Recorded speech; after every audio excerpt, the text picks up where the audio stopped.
Commercialized prayers. For most men, all that remains of the religious faith of childhood are a few conditioned behavioral reflexes, such as a love of truth, the enjoyment of honest, hard work, or a pleasure in non-freedom. From the moral point of view, everyone should have the right to lie. It helps us to stave off society's often too bold attempts to supervise us and thus minimize our own personal fight for existence. The disadvantage of lying is that if everyone does it, it loses its usefulness. If anyone is gullible enough to believe something that is not true, he must himself love the truth and assume a similar love in others. Consequently, a lie becomes a luxury, it has rarity value. The rarity value has to be maintained by incessant denigration in the interest of liars. Therefore, it is very important that women teach men love of truth, for only if he loves truth is she able to afford the luxury of lying. For contemporary society to survive at all, men must believe in truth. They do the work, and no practical, i.e., logical, system can function on lies. In the highly developed system of contemporary society, where all labor is divided, each man must be able to work with and rely on the other. If men were to take to lying when the moment seemed opportune, say in matters such as train schedules, freighters' capacities, or the amount of fuel left in an airplane's tank, the effect on our commercial system would be disastrous. Within a very short time there would be complete chaos. Women, however, can lie with a clear conscience. They are not involved in the process of work, so their lies will harm only one person, usually the husband. And, if it is not discovered, it is not a lie at all, it is feminine guile. The only crime that does not come under this heading is physical unfaithfulness, which a man will not forgive. As a man has been conditioned by women's self-abasement, it seems natural to him that she should use guile, weak and dependent creature that she is, as the only way in which she can hope to guide this powerful, sex-obsessed giant, this unfortunate, wretched animal. It is no wonder that women, having proved guile's success, talk quite openly about it. You will read about it in one of their favorite media, women's magazines. Mothers hand it out as advice to their daughters. Why not? It is quite justified, since all their comfort depends on it, for they are frequently forced to exploit the same man, first the mother's husband and later, perhaps, if the mother lives under the same roof, the daughter's husband. After all, their whole future comfort depends on whether he comes to heel. Of course, women would never openly forbid a man to lie. They simply associate lying with repugnance. This is easily done by means of the chosen system of religious faith which connects lying with the idea of fictional punishment, or by a kind of personal magic. If a mother tells her child not to lie to her because it is bad, he will automatically have a guilty conscience if he does. She does not even need to be specific about this badness. The child believes her implicitly, is dependent on her, and relies upon what she tells him. He believes she would never lie. This is nonsense, of course, for mothers constantly tell their children the most barefaced lies. The same magic is involved when, later on, a woman convinces her husband that unfaithfulness is something squalid and wretched. You must never deceive me, or if she happens to be one of those tolerant wives, it's not so bad if you deceive me, but you must never, under any circumstances, leave me. A generous woman, and he will obey her order, for such it is, without doubting its justification. Once in a while he will sleep with another woman, but he will rarely leave his wife, although her admission of boundless indifference should be a signal to him to leave her at once. Only one circumstance in a man's life will ever make him tell a lie, and that is when he, as a result of pent-up desire, has slept with another woman, although he dearly loves his own wife. He is so afraid of the possible consequences, she might do the same thing herself, that he will suffer the most agonizing pangs of conscience rather than admit the truth. But if he has merely smashed up the car and maybe even killed someone in the process, if he has behaved treacherously towards someone else, or taken a day off from work, he would rather clear his conscience and tell her. A woman's reactions are exactly the opposite. She will keep quiet about absolutely everything except her interest in another man or that man's interest in her. If 2 or 3 other men are attracted, she will use the situation to her advantage by advertising it at once. She tells her husband just to make sure he knows there is someone else to look after her if necessary. This alone is enough to shape a man up and increase his rate of output immediately. We have already mentioned man's desire to be unfree. This leads to religious fervor and prayer, a fact which is still true today, for pop songs are only a modified version of childhood prayers. The god of former days has been conveniently replaced by the goddess, woman, who is right at hand. Man's happiness really does depend on woman. Even the content of the prayers remains virtually the same, the longing to submit oneself to a higher power, a plea for her to listen to him and be merciful, or simple idealization. It doesn't matter whether one says, "So take my hands," or "And thy right hand shall hold me," or "Fly me to the moon." It all amounts to the same in the end. Some modern records do still praise the old god, but only the choice of words show they are not directly referring to women, "Thou who makest all things grow." Prayers and religious songs, i.e., prayers to music, is existential anxiety. They appeal to a superego on whose every whim happiness depends. This superego allows us to relax and accept life, and frees us from the pursuit of happiness, for everything lies in the hands of our God. As man grows older, his fear increases. He has come to realize why it is justified, and increasingly, his wish to let go grows too, this need to relax for a few moments at least and to commit himself to this almighty power. In the old days, intellectual men used to work out their fears by writing love poems which took the place of prayer and calmed them down.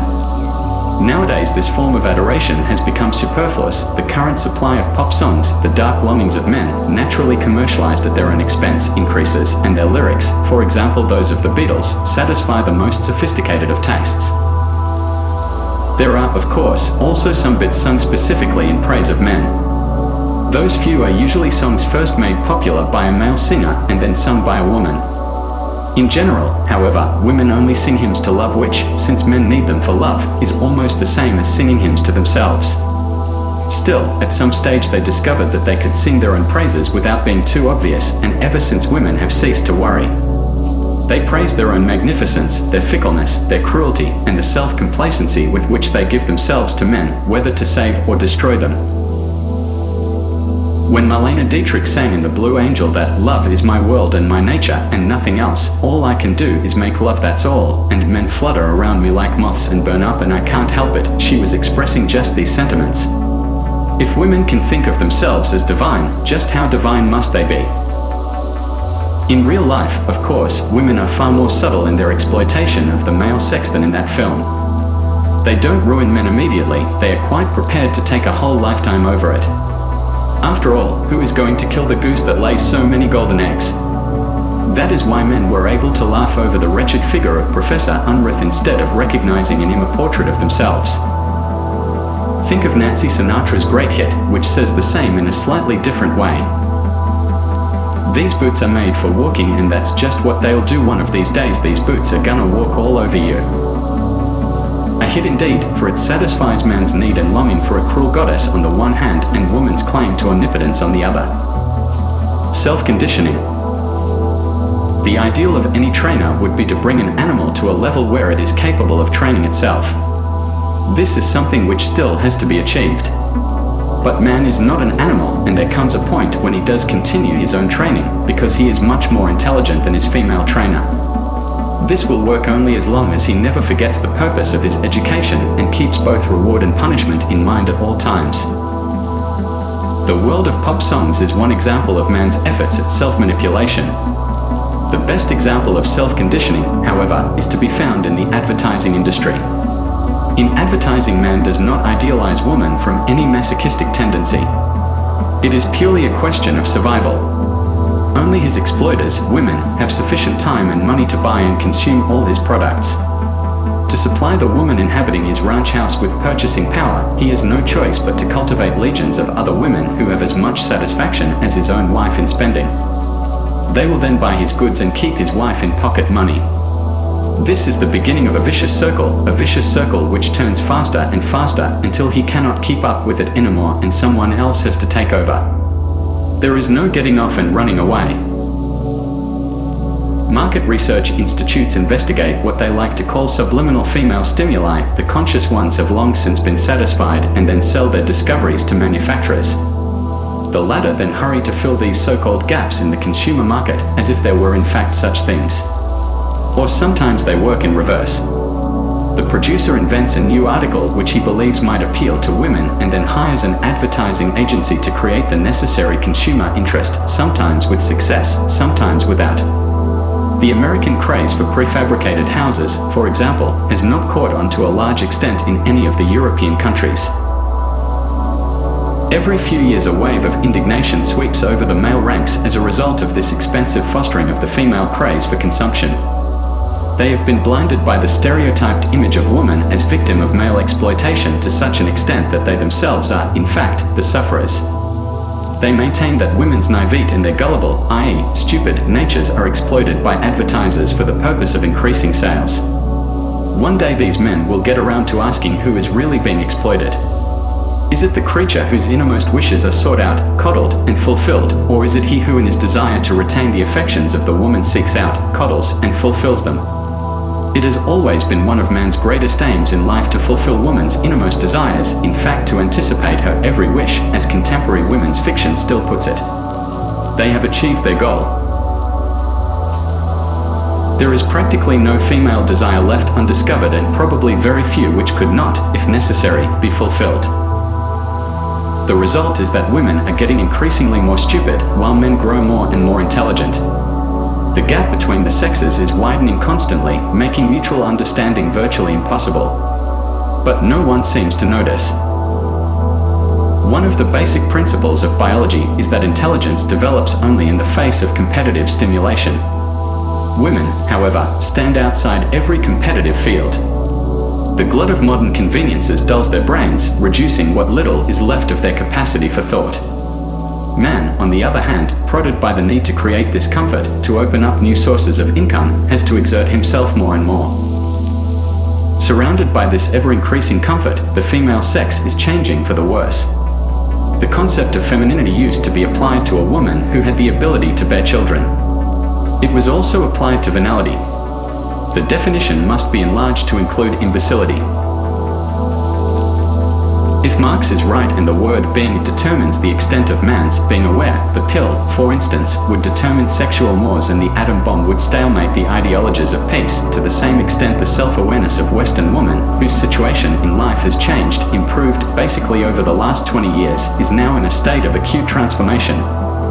This metamorphosis, which can only result in the utter stultification of woman, is all the more dangerous because no one seems to have noticed it. Woman's image is no longer created by woman but by advertising, that is, by man, and if anyone even starts to doubt the truth of woman's value, then there are 100 snappy advertising slogans ready at hand to disprove such a thought. Advertising says that woman is witty, intelligent, creative, imaginative, warm-hearted, practical, and capable. Smiling sweetly, with all the airs of a goddess, she dispenses the latest discovery in instant drinks to her grateful brood. Her husband's eyes follow her adoringly as she serves up a new pre-cooked meal, which is so much more to his taste. Or maybe she hands him a Turkish towel which is even softer than usual, the result of a new rinse. This image of woman, created by man in order to sell his goods, is repeated incessantly with the help of mass media throughout the Western Hemisphere, and each day it is being reinforced. How could anyone dare to admit, even to himself, that in reality women are unimaginative, stupid, and insensitive? It would obviously be too much to expect of women, and it is an admission men cannot afford. Woman buys, man sells. But one does not convince a customer by saying, it's good. You've got to buy it. Instead we say, you're marvelous. You deserve the best. Why should you make do with anything less? You've earned your comfort, you are entitled to it. So, on top of everything else, man has to flatter woman because he needs her as a customer. It is striking that the trick men are using here appears similar to the one used by women to train men. But, sadly, it is not, since man turns it against himself. She praises him to get him to work for her, but he praises her to make her spend his money. If a man flutters and talks his neighbor's wife into buying new wall-to-wall carpeting for her living room, he must realize that this same neighbor will sell his own wife a bathtub the next day. How else could he pay for the carpeting? Man is caught in a trap of his own making. While outside the struggle for money is becoming fiercer and fiercer, at home his wife is growing more moronic, and from day to day his house fills up with more junk and knickknacks, thereby financing the stultification of her husband's competitors' wives. Men, who in fact prefer the plain and functional, every day find themselves more deeply entangled in the undergrowth of superfluous ornamentation and all kinds of embellishments. In their living rooms, the porcelain cats, bar stools, glass-top tables, candelabra, and silk cushions pile up. In their bedrooms, the walls are papered with floral patterns. In their cabinets, a dozen different kinds of glasses are lined up, and if they look for a place to put their razors in the bathroom, all the shelves are filled with the 1,000 creams and cosmetics of their artfully made-up wives. It is interesting that nearly the only products sold are those of benefit to women: sports cars with which to entice her, luxury goods for women, or household appliances also for women, since the house actually belongs to her. Man is, in fact, a homeless creature, moving constantly between office and house. Women would be delighted to buy things for their husbands for whatever occasion, using the latter's money of course. They give ties, sports shirts, ashtrays, wallets, as often as possible. The problem is that a man needs so very little. His clothing is standardized, hence inexpensive. His consumption of food and drink is restricted in case it affects his work capacity, and he has no time to consume other goods except cigarettes, which he smokes at work. Industry has made every effort to get men interested in aftershave lotions, hairsprays, or gaily colored leisure wear, but usually in vain. Only young men will take to the latest short-lived fashion. Their earning potential, however, is too low to interest women. Rich men, whom women love anyway, and artists, who act as a kind of court jester to them, are allowed to sport the latest in clothes, and queers, maybe, but not the average man. Another example of this is Father's Day, which is still not very popular in spite of all the advertising, whereas Mother's Day is a bonanza for everyone concerned. The best thing men can do on their day of celebration is retire to a bar and have a few beers in peace. Apart from eating, drinking, and smoking, sex is the only activity where man is an independent consumer. He must be able to satisfy his sexual urge. No wonder whole branches of industry are given over to this trade, taking advantage of this need to make him even more lustful and to persuade him to buy goods which merely serve to increase his desire. Satisfaction, of course, is another matter. That has to be had from a woman at the customary price. As such, firms are usually run by men in order to relieve a man who finds himself in the embarrassing position of having to make lechers of his fellow males.